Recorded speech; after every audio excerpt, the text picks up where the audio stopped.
नमस्कार दोस्तों, स्वागत करते हैं एक बार फिर से आपका हमारे चैनल में। और आज हम डिस्कस करेंगे हास्य रस के बारे में, उसकी परिभाषा जानेंगे, भेद जानेंगे और उदाहरण जानेंगे। ठीक है, तो शुरू करते हैं सबसे पहले परिभाषा से। हास्य रस जो होता है, हास्य रस जो होता है वो कभी यदि किसी काव्य साहित्य को पढ़ते समय आपको ऐसा लगे कि उसके वेशभूषा का वर्णन हो, वाणी, चेष्टा आदि की विकृति की वजह से हमारे हृदय में विनोद का भाव अगर जागृत होता है, ठीक है, तो उसे हास्य रस कहते हैं या फिर उसे हास कहते हैं। ठीक है, और यही हास जब विभाव, अनुभाव, संचारी भाव से पुष्ट होकर के जब रस रूप में परिणत होता है तो उस रस का नाम होता है हास रस। तो हास्य रस की परिभाषा आप समझ चुके होंगे। अब हम जानते हैं कि हमें किसी भी रस के अवयव को समझना होता है। तो अगर हास्य रस की बात करें तो उसके 4 अवयव होते हैं, लेकिन 5 पार्ट में इसलिए पढ़ेंगे क्योंकि विभाव के 2 पार्ट हम अलग अलग उसको देखेंगे। तो जैसे हास्य रस के अवयव, इसको उपकरण भी कहते हैं।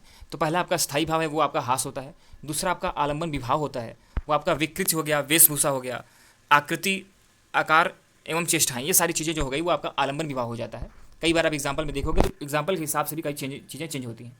अगला है आपका उद्दीपन विभाव। तो आलंबन की जो अनोखी आकृति हो जाए, बातचीत करने की शैली हो जाए, उसकी चेष्टाएं हो जाएं, तो ये सारी चीज़ें उद्दीपन विभाव के अंतर्गत आ जाती हैं। अनुभाव की अगर बात करें तो आपका आश्रय की जैसे मुस्कान है, नेत्रों का मिचमिचाना है, अट्टहास हो गया। मतलब आप जैसे कि कोई भी स्क्रीन वीडियो देखते होगे तो कॉमेडी चैनल, कॉमेडी वीडियोस देखते होगे। ठीक है, आपने कपिल शर्मा शो देखा होगा, उसमें मसूर गुलाटी उसके वेशभूषा से ही, उसकी शकल से ही हंसी आ जाती है। तो इस तरह की चीज़ें भी जो है आपको देखने को मिल जाती है। अब संचारी भाव क्या होता है? कभी हर्ष हो जाता है, कभी आलस्य लगती है, ठीक है, कभी निद्रा आ जाती है, कभी चपलता होती है, कभी कंपन, कभी उत्सुकता।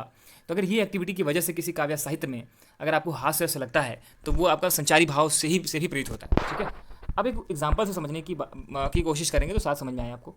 तो एग्जाम्पल यह है कि विंध्य के बासी उदासी तपो ब्रजधारी महाबिनु नारी दुखारे, गौतम तीय तरी तुलसी सो कथा सुनिभे मुनि विंद सुखारे, ढह शिला सब चंद्रमुखी। तो यहाँ पे जो ढह शिला लिखा है ये ढह नहीं होगा, वह है शिला सब, एक्चुअली ये गलत लिखा हुआ है, तो उसको समझेंगे आप। तो है शिला सब चंद्रमुखी परसे पद मंजुल कंज तिहारे, कीनी भली रघुनायक जू करुणा करी कानन को पग उधारे। तो ये एग्जाम्पल है जो कि तुलसीदास जी ने लिखा है। इसका स्पष्टीकरण समझते हैं, ठीक है, सरल शब्दों में हास भाषा को। कई एग्जाम्पल और भी हैं, जैसे मोदक खाकर नाचता थुलथुल बाल गणेश। ठीक है, तो इस तरह से क्या हुआ कि उनके रूप को एक छोटे से, मतलब गणेश जब आपका बाल्यावस्था में थे तो उस समय के सिचुएशन को देख करके कवि वर्णन करता है कि वो आपका लड्डू खा करके जिस तरह से मोटे मोटे शरीर के थे और वो दौड़ते थे, तो उससे एक हंसी का भाव पैदा होता है। तो इस तरह के काव्य साहित्य भी होते हैं। फिलहाल हम अभी जो एग्जाम्पल पढ़ा उसका स्पष्टीकरण देखते हैं।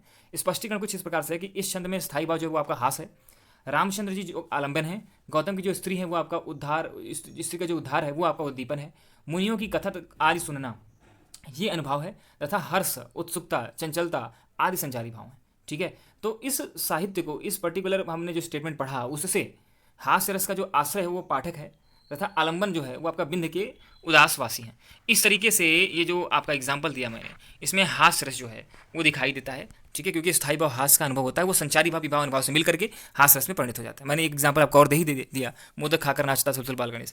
तो इस तरह से आप हास्य रस दे सकते हो। आज की डेट में अगर साहित्य की बात ना करें, लिखना पढ़ते तो हो, कॉमिक्स पढ़ते हो, कॉमेडी कॉमिक्स पढ़ते हो आप, इसी तरीके से आप जो वीडियोस देखते हो तो कुछ आपके कॉमेडी वीडियोस होते हैं। तो वो सारी चीज़ें भी, वो भी एक तरह का साहित्य है, वो भी एक तरह का लिटरेचर कह सकते हैं। तो लिटरेचर जब स्क्रिप्ट लिखती है तभी जाकर के वो परफॉर्म करते हैं। तो इस तरह से आपका हास्य रस कंप्लीट होता है। ठीक है, कंपटीशन के लिहाज से भी आप इसको पढ़ सकते हो। धन्यवाद।